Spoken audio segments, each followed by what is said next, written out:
Bible గ్రంథంలో నుంచి తిమోతికి రాసిన మొదటి పత్రిక 1వ అధ్యాయం 17వ వచనం సాయంత్రంగా మనం చదువుకుందాం. బైబిల్ గ్రంథంలో నుంచి తిమోతికి రాసిన మొదటి పత్రిక 1వ అధ్యాయము 17వ వచనం చదువుకుందాం.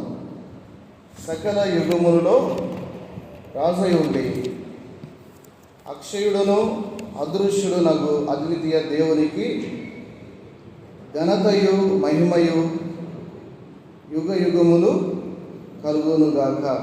ఆమేన్. మంచిది. ఇక్కడ మన ప్రభు గురించి ఒక 4 లక్షణాలు మనకు కనబడుతూ ఉన్నాయి.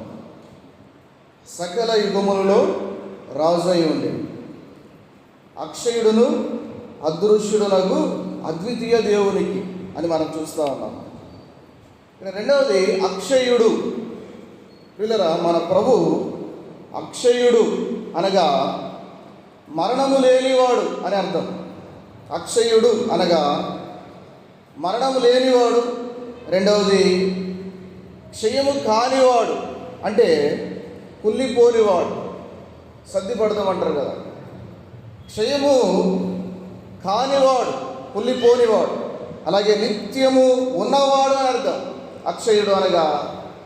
మూడవది నిత్యము ఉన్నవాడు.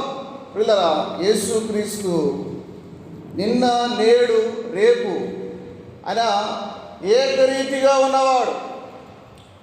హెబ్రీయులకు రాసిన పత్రిక 13వ అధ్యాయము 3వ వచనంలో యేసుక్రీస్తు నిన్న నేడు ఒకటే రీతిగా ఉన్నవాడు. అవును, యుగ యుగములకు ఒకటే రీతిగా ఉండును అని లేఖనం సెలవిస్తూ ఉన్నాయి. వర్తమాన భూత భవిష్యత్ కాలాల్లో ఆయన ఉండేవాడు.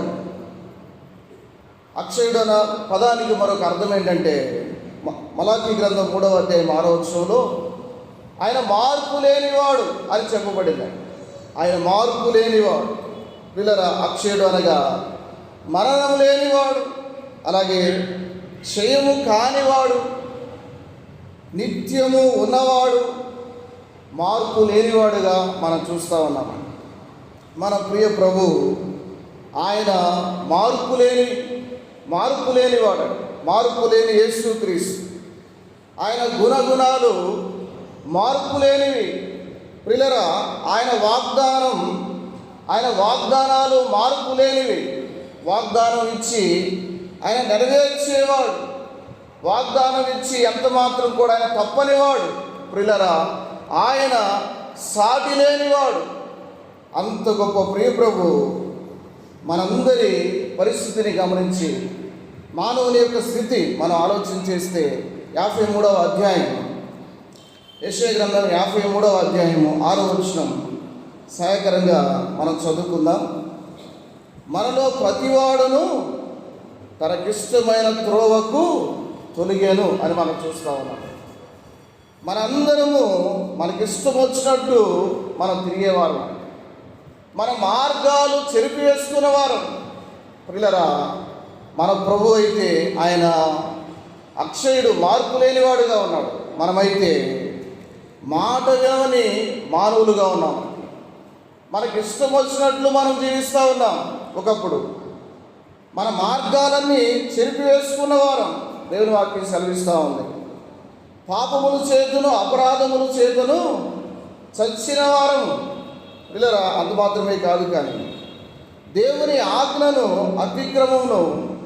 అతిక్రమం చేసి పాపమునకు లోనైన వారు, పాపానికి దగ్గరైన వారు.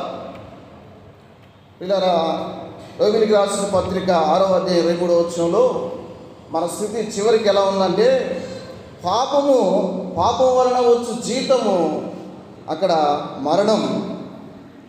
పాపం వలన వచ్చు జీతం మరణం, నిత్య అగ్నిగుండానికి పాత్రులైన వారు. పిల్లరా, మన ప్రభు అయితే మార్పు లేనివాడు, అయితే మనం నిత్య అగ్నిగుండానికి పాత్రులమైన వారు.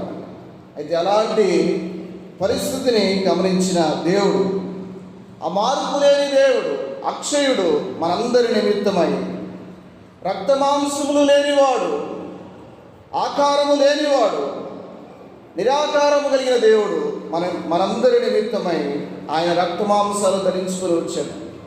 ఫిలిప్పీయులకు రాసిన పత్రిక 2వ అధ్యాయం 6 నుంచి 8 వచనాల్లో ఆయన మనుష్యుని పోలిక పుట్టి దాసుని స్వరూపాన్ని ధరించుకొని ఆయన రిక్తుడుగా మార్చుకున్నాడు. పిల్లరా, ఆయన రక్తమాంసము లేనివాడు ఆయన రక్తమాంసంలోనికి వచ్చాడండి. ఆయన సశరీరుడుగా ప్రత్యక్షమయ్యాడు, మానవుడయ్యాడు, మార్పు లేని దేవుడు. మన పాపముల కొరకై ఆయన మనందరి నిమిత్తం ఆయన మానవుడయ్యాడు. పిల్లరా, కాల పరిమితి లేనివాడు మనందరి నిమిత్తమై ఆయన కాల పరిమితుల్లోకి వచ్చాడు. ఆయన యొక్క జనన మరణం ఒక కాల పరిమితి, 33.5 సంవత్సరాలు. కాల పరిమితి లేనివాడు, సకల యుగములలో ఉన్నవాడు, ఆయన అక్షయుడుగా ఉన్నవాడు. మనందరి నిమిత్తమై కాల పరిమితుల్లోకి వచ్చినట్లు మనం చూస్తున్నాం. పిల్లరా, ఆయన మరణము లేనివాడు ప్రతి మానవుని కొరకు మరణం అనుభవించాడండి. ఎబ్రీయులకు రాసిన పత్రిక 2వ అధ్యాయం 9వ వచనంలో మనందరి కొరకు ఆయన మరణాన్ని అనుభవించాడు. పిల్లలు, నిజంగా అది ఏ మరణం మనం ఆలోచన చేస్తే ఫిలిప్పీయులకు రాసిన పత్రిక 2వ అధ్యాయంలో 8వ వచనంలో శిలువ మరణం పొందినంతగా మనందరి కొరకై. పిల్లరా, గెత్సెమనే నుంచి ఆయన అరెస్ట్ చేయబడి మనందరి నిమిత్తమై ఆ యొక్క గబ్బాతా దగ్గర మనందరి కొరకై అవమానపరచబడ్డాడు. మనందరి కొరకై, మన పాపముల కొరకై ఆయన కొరడాల చేత ఆయన హింసించబడ్డాడండి. ఆయన దేహమంతా రక్తచిత్తంగా మార్చివేయబడి కొరడాలతో ఆయన దేహం దున్నివేయబడింది. పిల్లరా, ఆ యొక్క అడ్డుకోయ నిలువుకోయ సిలువను వేసుకొని ఆయన గబ్బాతా నుంచి గొల్గొతా వరకు ఆయన నడిచాడు. ఆయన పలుమార్లు పడి లేచి ఆ యొక్క కలువరి సిలువలో 3 మేకుల మధ్య మన పాపాల కొరకై ఆయన వేలాడాడు. తలపై ములకిరీటం, చేతుల్లో మేకులు, పాదముల్లో మేకు, దేహమంతా రక్తచిత్తమై నాగుడి సాలువలే దున్నబడి. పిల్లరా, ఆ కలువరి సిలువలో 7 మాటలు పలికి ఆయన మనందరి పాపాల కొరకై ఆయన మరణించాడు. నిజంగా మన ప్రియ ప్రభు ఆయన మరణం లేనివాడు, అక్షయుడు అనగా, అయితే మన పాపాల కొరకై ఆయన మరణించాడు. అంత మాత్రమే కాదు, కానీ ఆయన సమాధి చేయబడి 3వ దినమున ఆయన మృత్యుంజయుడై తిరిగి లేచాడు. ఆయన పరలోకానికి వెళ్ళాడు. మరలా ఆయన తిరిగి వస్తారని క్రైస్తవులందరికీ, విశ్వాసులందరికీ ఆయన నిరీక్షణతో కూడిన కృపను మనకు అనుగ్రహించాడు. అంత మాత్రమే కాదు, కానీ ప్రియులారా, ఆయన సన్నిధిలో చేరి అబ్బా తండ్రి అక్షయుడా అని ఆరాధన చేసే భాగ్యం మనందరికీ అనుగ్రహించాడు. నిజంగా ఆయన నమ్ముకొనటం వలన 2వ రాకడలో మనము యుగ యుగాలు ఆయనతో ఉండే భాగ్యం, ఆయన దగ్గరికి వెళ్ళే భాగ్యం ప్రభువు మనకు అనుగ్రహిస్తామని. నిజంగా అటువంటి అక్షయుడకు ప్రభుని, క్రీస్తు ప్రభుని ఆరాధించడానికి మనందరికీ కృప అనుగ్రహించాడు. నిజంగా ఎంత ధన్యులమండి. నిజంగా మన జీవితంలో ఆయన ధన్యతను అనుగ్రహించాడు. పిల్లరా, మన జీవితాల్ని మార్చాడు. ఆయన ఆరాధించే భాగ్యం అనుగ్రహించాడు. అట్టి అక్షయుడైన యేసుక్రీస్తుని మనసారా ఆరాధన చేయడానికి పరిశుద్ధాత్మ దేవుడు సహాయం